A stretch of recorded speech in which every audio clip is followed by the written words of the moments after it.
Hello, my name is Annabella Gloster. I'm a Senior Lecturer and Programme Lead for Advanced Clinical Practice at the University of Salford.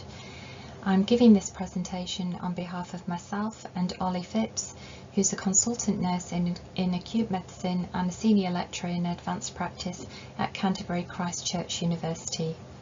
This presentation will give you an overview of creating a core Advanced Clinical Practice curriculum.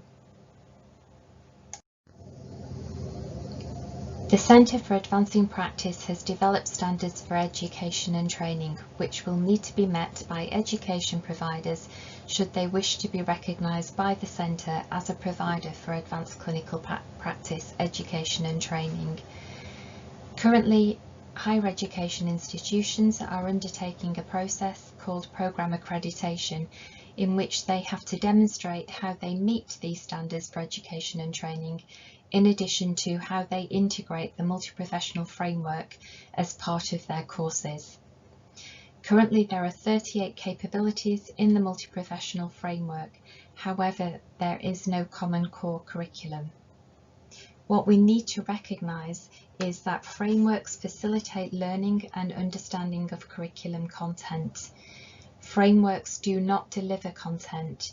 They give a structure that shows how to work through information in all of the subjects, whereas the curriculum should be developed to deliver within subject-specific domains. Many specialty curricula are being developed, which include both core and specialty-specific outcomes. We need to ensure there is a recognised ACP core which the specialty credentials and work streams can build upon. We also need to have an advanced clinical practice sole curriculum for those who do not pursue a credentialing route. The overall aims and outcomes of this project are to develop an advanced clinical practice core curriculum from the existing multi-professional framework capabilities with explicit clarification of the clinical pillar. It is the clinical pillar that appears to be more varied between the professional groups. We also aim to standardise the foundation for advanced clinical practice training, ensuring this aligns with both the multi-professional framework for advanced clinical practice and also the advanced clinical practitioner apprenticeship standard. Just to reiterate, the framework facilitates learning and understanding of curriculum content, and the curriculum will fit within the framework, which is demonstrated in the image below.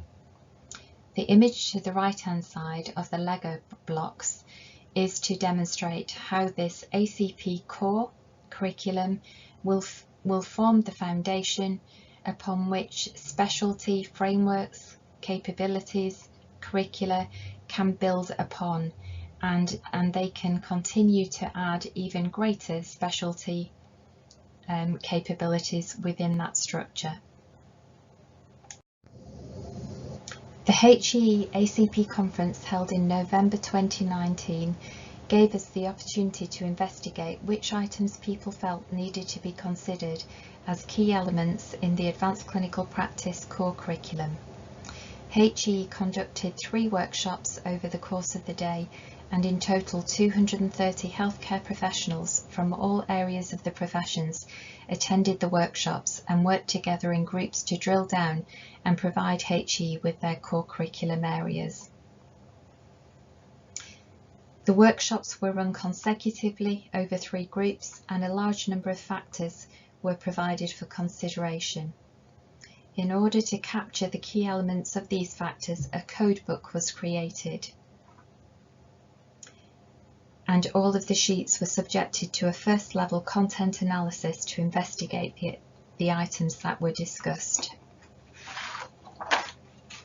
In total, 14 coding sections or headings were compiled to investigate the number of occurrences these items appeared within the discussions and to capture the elements of these discussions. So these were then placed into further section headings to cover component areas thought to be required for the advanced clinical practitioner. And the headings can be seen listed below and on the next 2 slides. So investigating the number of appearances of the items, it was clear that many of the discussions considered patient assessment as a core component. However, as we know, patient assessment means something different to different professional groups, such as holistic assessment, mental health and physical assessment, history taking and examination. So on the next two slides, whereby Ollie and myself undertook a mapping of the analysis, we list down the subheadings or descriptors that are included as part of this contents analysis. Communication was the next most mentioned component, and these items could be considered a core skill.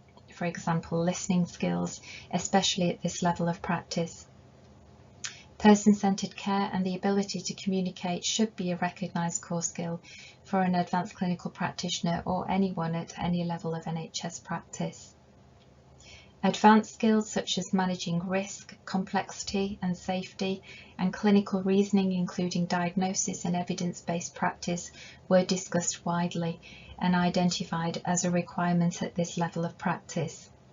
Clinical reasoning was also ranked the top consideration overall, although not overly discussed within this first level.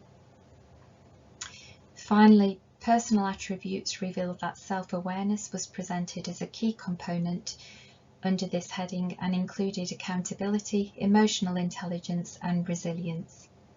Values and behaviours, and included in this section was the research, innovation and quality improvement items, as this is a core element of advanced clinical practice. Ollie and myself followed up from the content analysis that was undertaken by the researchers from the HE conference workshops, and following on from this, we looked at the themes, looked at the detail in terms of what discussions included, which is the middle column, and then we attempted to map those against the multi-professional framework to identify if any of the issues that the participants at the conference raised were actually missing from the multi-professional framework, which is the third column. So scope of practice looked at and described sort of autonomy, boundaries of practice in keeping with the terms of an individual's professional's licence. Patient assessment included multiple areas that were discussed, assessment including physical, mental, social, in addition to history taking, diagnostics, a holistic review, decision making, anatomy, long-term conditions and health informatics.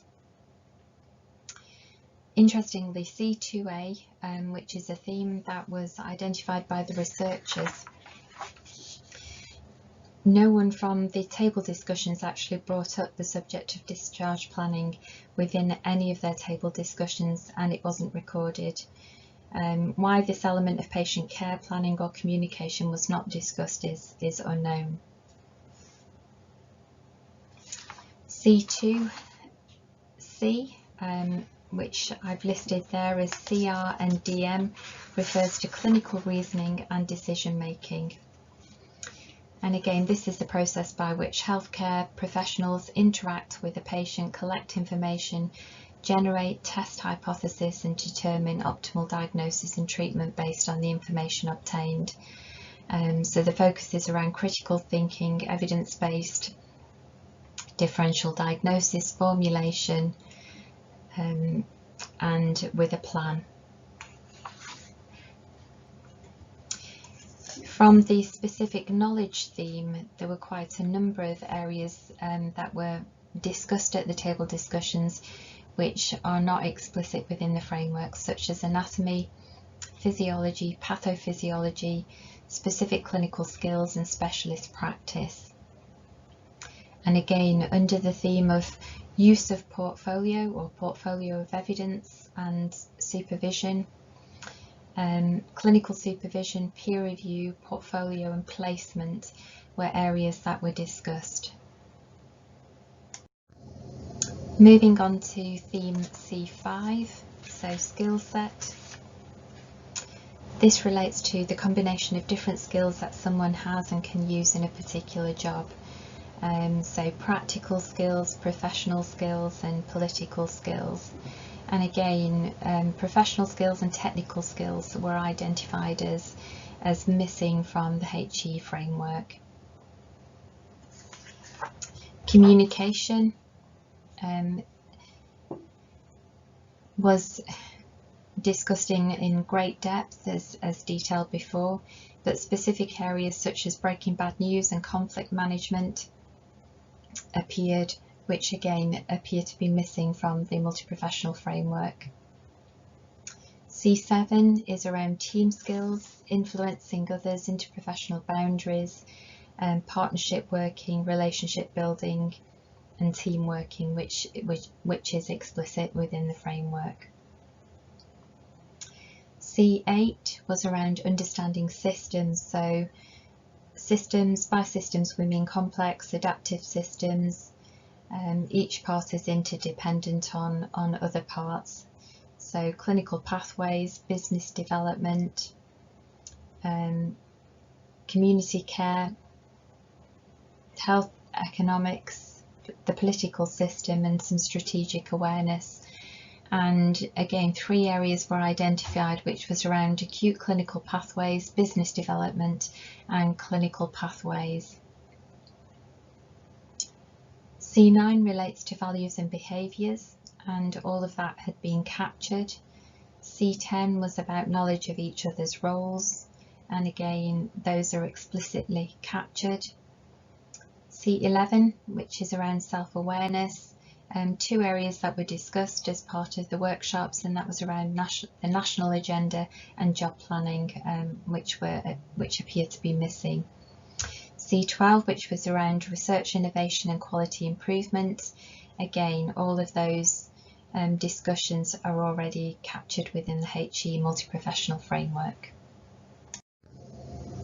Myself and Ollie have also explored some of the common themes that are emerging from the credentialing frameworks that are developing and being published by Health Education England. What we've found so far are that research, leadership and educational pillars are common across all. However, it appears that the clinical pillar in relation to the detail appears to be more varied between professions and the specific professional group. So whilst domains or headings can be termed under person-centred collaborative working, assessment and investigation, diagnosis and formulation, management and treatment and interventions, these appear quite different depending on the curricula that is being developed. And therefore it is this challenge that we are now faced with in terms of trying to identify what is and what should be the common ACP core curricula that underpins all ACP education and training. Our next steps include the development of the actual curriculum, looking at the research, leadership and educational pillars and the wider frameworks that we've already discussed, but also to look at now some of the challenges, especially within the clinical pillar, to ensure that there is a standardised foundation for all advanced clinical practice education. Thank you.